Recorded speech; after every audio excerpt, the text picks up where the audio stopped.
하나님 말씀은 열왕기상 6장 1절에서 13절까지의 말씀입니다. 열왕기상 6장 1절에서 13절입니다.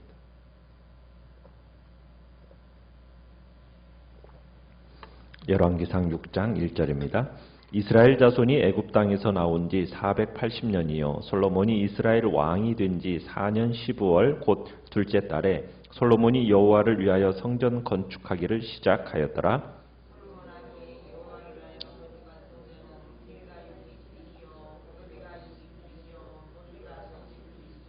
성전의 성소 앞 주랑의 길이는 성전의 너비와 같이 20규빗이요 그 너비는 성전 앞에서부터 10규빗이며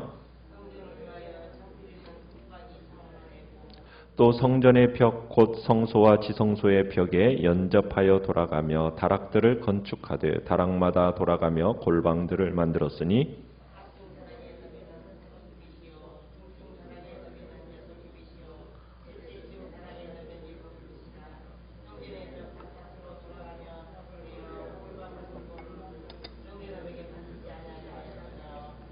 이 성전은 건축할 때에 돌을 그 뜨는 곳에서 다듬고 가져다가 건축하였으므로 건축하는 동안에 성전 속에서는 방망이나 도끼나 모든 철 연장 소리가 들리지 아니하였으며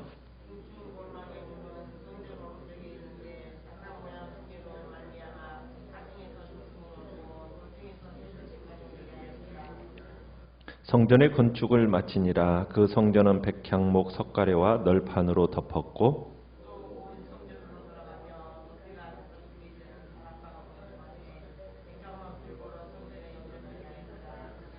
여호와의 말씀이 솔로몬에게 임하여 이르시되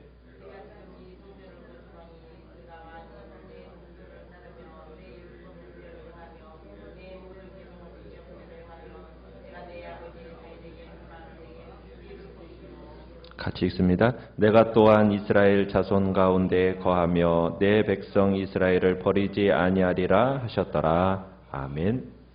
오늘 말씀의 제목은 순종이 없다면 성전도 필요 없다라는 제목으로 말씀을 나눕니다. 가장 뛰어난 지혜와 지도력을 갖추었던 제왕 솔로몬의 일생일대에 가장 큰 소원이자 과업은 바로 하나님의 성전을 건축하는 일이었습니다. 하지만 그것은 솔로몬 개인의 야심이 아닌 바로 아버지 다윗 때부터 내려온 하나님을 향한 또한 하나님이 주신 거룩한 비전이었죠. 솔로몬은 두로왕 히람의 협력하에 이제 준비한 모든 목재들, 석재들 그 작업이 끝난 후에 이제 성전 건축을 하기 시작했습니다. 자, 오늘 본문 1절에 보면 성전 건축은 이스라엘 역사에서 어느 시기에 지금 시작이 되었다고 얘기하고 있습니까? 이 애굽 땅에서 나온 지 480년 480년째 되던 해에 지금 시작되었다고 얘기하고 있죠. 그리고 솔로몬이 통치하기 시작한 지 몇 년입니까? 4년째 되던 해에 시작되었다고 기록하고 있습니다. 그러니까 이스라엘 자손이 애굽 땅에서 나온 지 480년이 지난 후에 성전이 건축이 이루어졌다 이렇게 말하는 것은 출애굽 사건과 지금 성전 건축 사업을 의도적으로 지금 연결시키고 있는 거겠죠. 그러니까 출애굽 사건은 지금 이스라엘 국가의 시작을 의미합니다. 그러면은 이 성전 건축은 이스라엘 역사의 절정이었다라는 것을 지금 이야기하고 있는 겁니다. 그러니까 출애굽 사건의 성전 건축을 연관시키는 것은 하나님이 이스라엘의 조상들에게 주신 이 기업에 대한 약속이 지금 비로소 성취되었다라는 것을 보여준다. 지금 이렇게 설명할 수가 있겠습니다. 그래서 이스라엘은 하나님이 출애굽 사건을 통해서 그들에게 약속의 땅을 주신 것에 대한 감사의 표시로 지금 하나님의 성전을 건축하고 있다라는 거죠. 그러면서 이제 2절부터 10절까지는요. 성전의 구조를 설명을 하고 있어요. 여러분 한 규빗이 어떤 길이가 어느 정도입니까? 규빗은 여기 중지손가락 끝에서부터 여기까지를 한 규빗이라고 하는 거예요. 그러면은 이 한 규빗은 보통 한 45cm에서 50cm로 이렇게 계산이 되어지는데 성전은 가로가 그러니까 한 227m, 너비가 9m, 높이가 13.5m에 달했다는 얘기입니다. 그러니까 성전의 가로 세로는 정확히 성막의 2배가 돼요. 그리고 면적으로는 4배가 되는 겁니다. 여러분, 그러면은 오늘날 기준으로 따지면은 성전은 그렇게 큰 공간이 아니에요. 그렇지 않습니까? 그렇다면 솔로몬은 어째서 그토록 엄청난 부와 명예와 영광과 지혜를 소유하고도 하나님을 모시는 성전을 그처럼 작은 규모로 지었을까? 그 당시에 신전들 하면은 어마어마하게 크게 지었었거든요. 그런데 그에 비하면 이 성전은, 하나님의 성전은 굉장히 참 아담한 겁니다. 그러니까 하나님이 계시해 준 식양대로 지었기 때문에 그 규모로 지을 수밖에 없었어요. 거기에 또 다른 이유가 있다면 성전의 영광이나 그 다음에 그 규모나 화려함에 있는 것이 아니라는 거예요. 성전은 그런 것에 있는 게 아니라 지금 뭐라고 생각했느냐면 솔로몬은 하나님은, 하늘과 땅을 초월해 계신 하나님은, 무한하신 하나님은 그 성전 안에 구속시키거나 제한될 수 있는 존재라고 생각하지를 않았던 겁니다. 솔로몬은 성전으로 하나님을 기쁘시게 드린다거나 또 아니면 하나님을 만족시킬 만한 어떤 대단한 것이라고 생각하지 않았다는 얘기예요. 그저 단지 초라하고 부족하지만 인간의 연약한 마음과 심령, 땅과 노력을 보시고 거기에 임재하시는 긍휼이 풍성하신 그 하나님을 소망하면서 이 전을 지은 것뿐이에요. 솔로몬은 그 성전에 하나님의 임재가 임하기를 간절히 소원했죠. 그러니까 성전 자체가 중요한 것이 아니라고 느꼈기 때문에 지금 참 성전의 어떻게 보면은 규모 자체는 참으로 다른 신전에 비해서 굉장히 보잘것없는 아담하다는 얘기였습니다. 자, 성전 본당 앞에는 3절에 가보면은 현관이 있어요. 그런데 그 현관의 길이도 너비가 20규빗 하면 약 9m 정도 되고요. 그 다음에 4.5m를 달아냈습니다. 그리고 성전은 총 몇 층 건물입니까? 6층으로 보시면 하층, 중층, 셋째층 하면서 3층으로 된 건물입니다. 그리고 10절에 가보시면은 성전 전체에 돌아가면서 방들이 있었던 것 같아요. 방들을 두었는데 이 방들은 제사장들이 사용하는 방이었을 겁니다. 그래서 성전은 매우 아름답고 정교했지만 동시에 기능적이었다 볼 수가 있는 거죠. 그러면서 7절을 가보시면은 이 성전 건축 분위기를 설명을 해놓고 있습니다. 성전 속에서는 건축하는 동안에 뭐가 안 들렸어요? 방망이 소리, 도끼 소리, 모든 철 연장 소리가 들리지 않았다. 여러분, 건축하는데 이런 소리가 들리지 않을 수가 있습니까? 이 성전의 대역사가 진행되는데 방망이, 도끼, 철연장 소리가 들리지 않을 수가 있었겠느냐고요. 성전 건축은 실제적으로 조용히 이루어졌습니다. 조용히 성전 건축을 이루어갈 수 있었던 이유는 뭐였겠을까요? 설계를 따라서 채석장에서 이미 돌을 다듬어 가지고 오는 겁니다. 나무 재료들도 미리 치수를 짜맞추어서 가져왔기 때문에 이 성전을 짓는 그곳에서는 뭐만 하면 되는 거예요? 맞추기만 하면 되었기 때문에 그런 소리가 안 난 거예요. 성전 건축에 사용된 돌은 채석장에서 이미 디자인해놓고 다듬어서 사용했고 또 망치나 정 등 쇠로 만든 어떤 연장 소리도 성전터에서는 들리지 않았다. 지금 이렇게 얘기하고 있습니다. 자, 이렇게 성전의 외부 공사가 마무리된 후에 11절로 가보시면은 하나님께서 솔로몬에게 말씀을 주십니다. 자, 그 말씀의 내용은 무엇입니까? 12절에서 13절까지를 우리 같이 한번 읽어볼까요? 시작.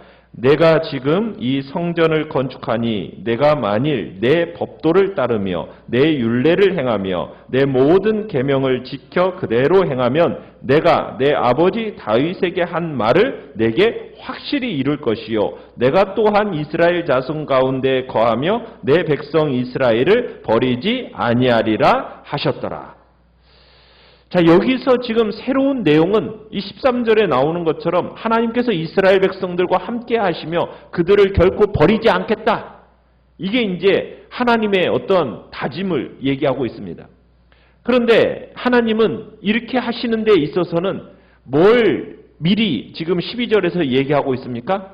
네가 내 법도와 율례를 따르고 또 나의 계명을 순종하여서 그대로 그것을 지키면 내가 네 아버지 다윗에게 약속한 바를 네게 확실하게 이루겠다.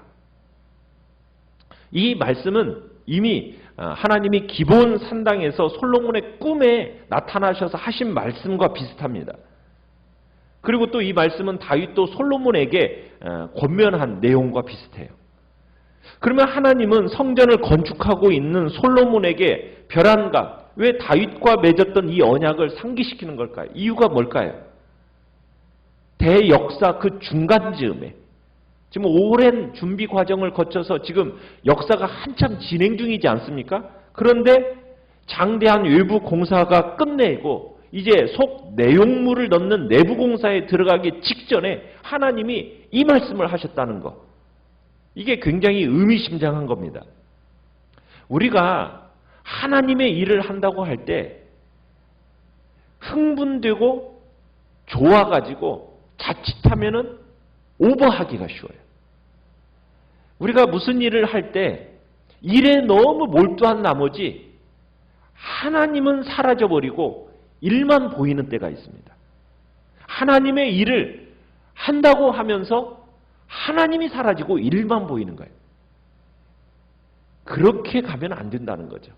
그러니까 하나님은 하나님의 일을 하는 그 과정 속에서 순간순간마다 하나님의 음성을 들어서 그 동기, 마음가짐 이것을 바로잡아야 했던 겁니다. 그래서 하나님은 일부 공사가 맞춰진 그 중간 즈음에 다시 한번 하나님께서는 그 동기와 마음가짐을 새롭게 하기 위해서 지금 이렇게 다윗 언약을 상기시키시면서 말씀하시는 겁니다. 하나님께서 이 시점에 또 말씀하시는 내용은 뭐냐? 첫 번째로 솔로몬과 이스라엘의 성공의 여부는 여호와의 언약을 신실하게 지키는 데 달려있다라는 것을 강조하고 있는 겁니다. 만약 이스라엘이 그리고 이스라엘이 여호와께 불순종하면 아무리 위대한 왕, 위대한 건물이 있다 할지라도 그것은 언제든지 대체될 수 있다라는 것을 상기시키고 있는 거예요. 아무리 값비싸고 좋은 아름다운 재료를 동원해 가지고 성전의 외부를 꾸미고 내부를 장식한다 할지라도 거기에 중요한 재료가 필요한데 그게 뭐냐면 순종이에요. 순종이라는 재료가 빠져버린다면 아무리 화려하게 지어놓은 건물이라 할지라도 그건 다 뭐예요? 무용지물이 된다는 거예요. 그러니까 솔로몬이 성전을 짓는 그 자리에서뿐만 아니라 모든 성도들이 세워야 할 그 신앙의 집에 정말 중요한 재료는 뭐예요? 순종인 거예요. 순종만큼 중요한 재료가 없다라는 것을 지금 얘기하고 있는 겁니다. 두 번째로 성전이라는 것은 하나님과 인간관계를 대신할 수 없다라는 거예요. 솔로몬이 아무리 영화롭고 아름다운 성전을 지어서 하나님께 헌당한다 할지라도 그 건물이 결코 하나님과 이스라엘 혹은 하나님과 솔로몬의 관계의 어떤 부분도 대신할 수 없다. 지금 그 얘기를 강조하고 있는 겁니다. 성전을 건축하기 전이나 후나 하나님과 솔로몬을 포함한 이스라엘의 관계는 변한 게 없어요. 그런데 잘못하면 이스라엘 백성들이 이 성전을 완공해 놓고서는 이런 사실을 잊어버리게 될 것을 염려하고 있는 겁니다. 결국 성전이 하나님의 임재보다 더 중요하다는 그 오류에 빠질 수 있다는 거예요. 잘못하면 성전을 액땜하는 어떤 부적처럼 간주할 수 있게 된다는 겁니다. 여러분, 건물 자체, 성전 자체가 하나님의 임재를 보장하는 게 아니라는 거예요. 하나님의 말씀에 대한 순종이 그분의 임재를 보장한다는 거죠. 그래서 하나님께서 성전 건축 도중에 솔로몬에게 지금 이 말씀을 하시는 거예요. 네가 아무리 화려하고 웅장한 건물을 짓는다 할지라도 그 속에 말씀에 대한 순종이 없다면 그 노력, 그 건물 소용이 있어요, 없어요? 아무 소용이 없다라는 것을 지금 다시 한번 확인시키고 있는 겁니다. 이 이야기는 오늘날 우리에게 있어서 정말 교회에 대한 바른 인식을 가지도록 해주는 거예요. 우리들이 흔히 교회라는 것을 잘못 생각하면 건물로 생각해버립니다. 교회는 하나님이 임재하시는 곳이니까 웅장해야 돼, 화려해야 돼. 여러분, 그래가지고 오늘날 우리 한국교회가 얼마나 건물을 화려하고 웅장하게 곳곳에다가 그렇게 지어놓았습니까? 그건 잘못된 생각이라는 거예요. 중요한 것은 건물입니까? 사람입니까? 사람이에요. 아무리 웅장하고 화려하게 교회 건물을 지어놨어도 그게 하나님을 만족시킬 수 있는 게 아니고 그곳에 초월자이고 무한하신 하나님을 모실 수 있는 곳이 아니라는 거예요. 건물로는 건물일 뿐인 겁니다. 하나님을 예배하는 자로 처소로서 구별된 장소일 뿐이지 그 건물이 우리를 보호해 주는 게 아니라는 거예요. 하나님이 임재하시느냐, 그것은 건물이 아니라 그곳에서 예배드리는 성도들의 마음 상태에 따라서 결정이 된다는 거예요. 교회 건물이 아무리 웅장하고 화려해도 그것은 예배드들의 성도들의 마음을 하나님이 보시기에 합당하지 않다면 하나님이 어떻게 하시겠습니까? 그곳에 하나님이 임재하시지 않는 거예요. 그건 교회 건물 이상의 의미가 없는 겁니다. 그러나 아무리 겉보기에 초라한 건물이라 할지라도 그곳의 성도들의 마음이 하나님의 보시기에 합당하다면 그 교회는 가장 영광스러운 하나님의 집이 된다는 겁니다. 우리는 이 시대 속에서 정말 실제 훗날 화려한 성전을 지었던 이스라엘이 어떻게 되어버렸습니까? 결국 불순종한 결과 어떻게 되어버렸어요? 성전이 다 비참하게 무너져 버렸어요. 그 후에 두 차례, 세 차례에 걸쳐서 똑같이 성전을 지었지만 그 성전들 다 어떻게 되어버렸습니까? 다 무너져 버렸습니다. 돌 위에 돌 하나 남기지 않고 완전히 파괴되어 버렸어요. 여러분, 2000년 교회 역사 속에서도 마찬가지입니다. 유럽에 가보면 그 화려한 성전들이, 교회당들이 지금 다 어떻게 되어버렸어요? 다 썰렁하게 텅텅 비어버렸습니다. 관광지로 전락해버렸어요. 진정한 성전은 우리의 마음속에 있는 겁니다. 우리가 하나님의 전으로 지어져 가고 있는 거예요. 하나님을 위해서 어떤 화려한 일을 한다고 해서 그분이 기뻐하시는 게 아닙니다. 순종이 제사보다 낫다고 말하고 있어요. 순종과 불순종, 이게 하나님과의 관계를 결정짓는 핵심 요건입니다.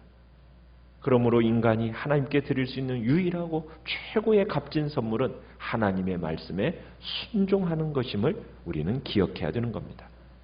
하나님께 순종의 제사를 드리는 그곳이 바로 하나님의 집이 될 거라는 거죠. 오늘도 우리는 매일매일 자그마한 그 일 속에서 철저히 주님 앞에 묻고 그분이 원하시는 바가 무엇인지 그분의 마음을 헤아리면서 오늘도 순종의 길을 걸어가시기를 간절히 바랍니다.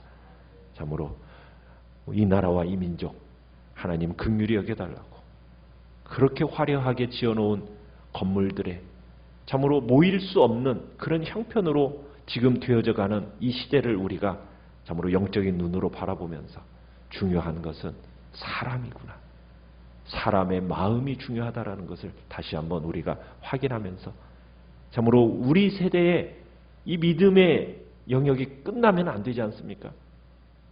우리 다음 세대를 놓고 기도해야 될 때입니다. 모든 주일학교들이 못 모이고 있습니다. 아이들이 나오지 않고 젊은 부부들은 아이들을 데리고 나올 수가 없어요.